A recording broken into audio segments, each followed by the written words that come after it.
paio di orologi, due catenine in oro. Porta via l'oro chi vede il poco di oro. L'abbaiare dei cani dietro i recinti è assordante, ma nulla ha potuto contro le incursioni dei ladri.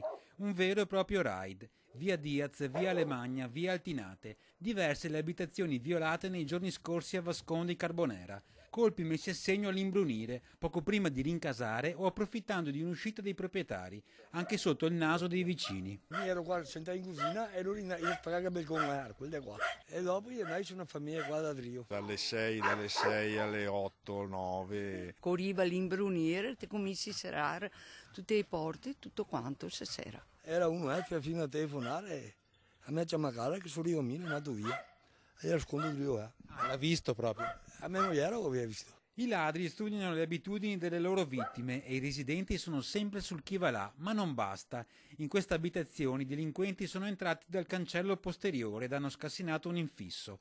L'incremento dei furti preoccupa i residenti. Adesso è un periodo che sono più frequenti. Hanno passato quasi tutte le case qua vicino, per cui siamo davvero come in prigione, perché non si sa come difendersi, insomma. Ci vorrebbe secondo lei un intervento più Energico delle forze dell'ordine e della sorveglianza, insomma. Però è anche vero che non è possibile avere una pattuglia ogni casa. La casa di questo signore, ad esempio, è già stata presa di mira 3 volte. Forse serve un impianto d'allarme, dice sconfortato, o forse servono misure più forti. E alle sue orecchie la nuova legge sulla legittima difesa suona così. Io sto prendendo seriamente in considerazione di avere qualche cosa per difendermi, perché se per caso ci capita che